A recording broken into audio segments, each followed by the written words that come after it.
Price B to God. கர்த்தருடைய நாமம் மகிமைப்படுவதாக. எங்களை அதிகமாய் நேசிக்கிற எங்கள் அன்பின் பரம தகப்பனே, இந்த கிருபையான கர்த்தாவே, காலை விளைக்காய் மக்க நாங்கள் நன்றி செலுத்துகிறோம்.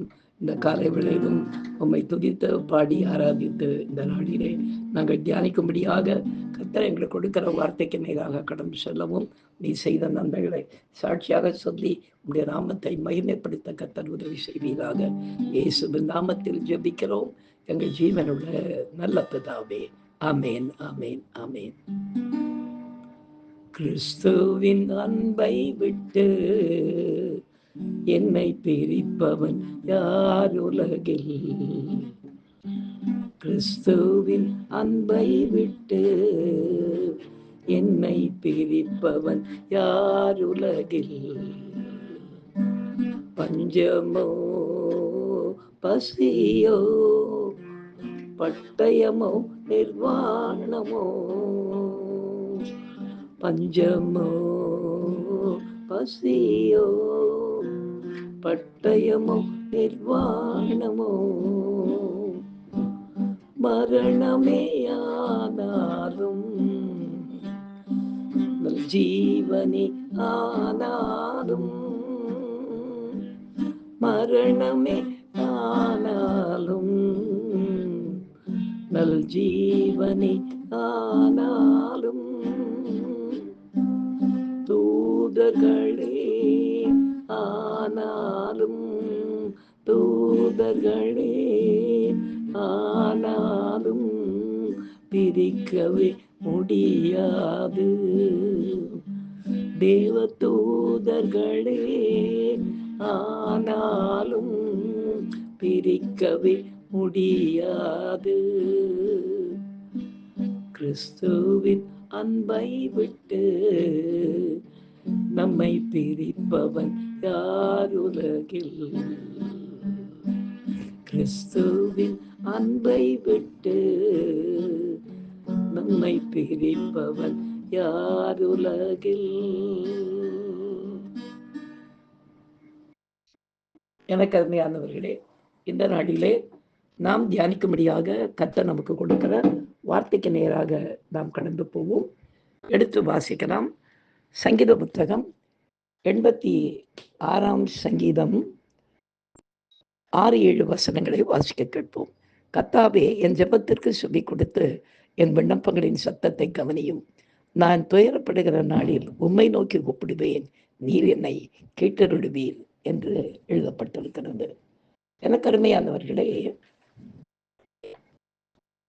நமது கர்த்தர் எப்பொழுதும் நமது சத்தத்திற்கு செவி கொடுத்து நமது விண்ணப்பங்களுக்கு பதில் கொடுக்கிற தேவன் என்பதை நாம் மறந்து போகவே கூடாது.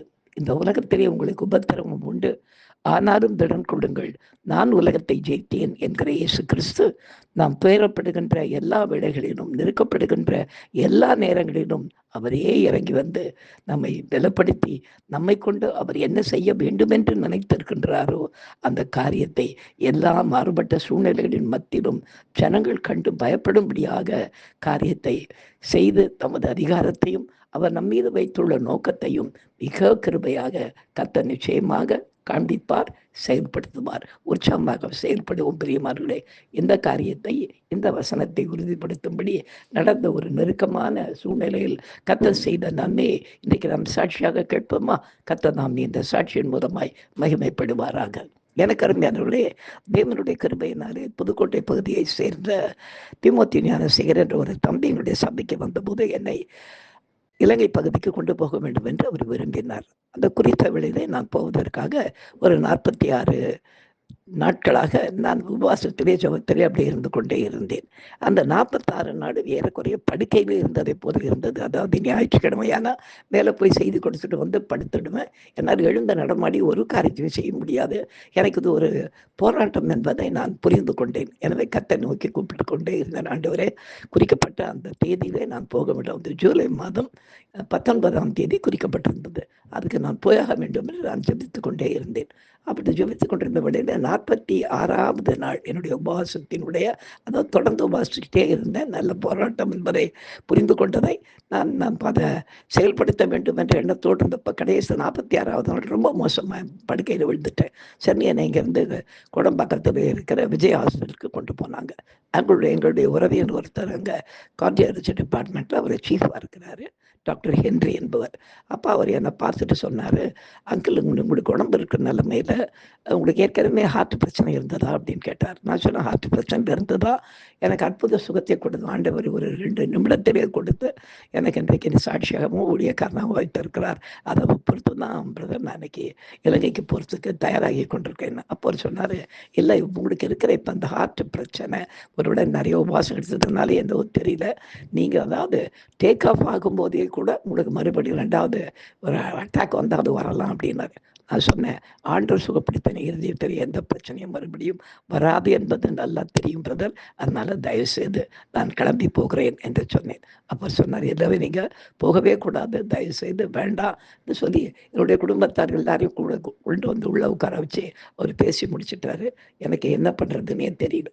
நான் சொன்னேன், இல்லை பிரதர், கட்டாயம் நான் போய் ஆக வேண்டும் என்று சொல்லிட்டு அந்த நாளிலே புறப்பட்டு போக எல்லாத்துக்கும் ரெடி பண்ணி கொண்டு நாங்கள் கிளம்பி போக ஆரம்பித்தோம். நானும் என் மகனுமாக இங்கேருந்து புறப்பட்டு போக ஆரம்பித்தோம்.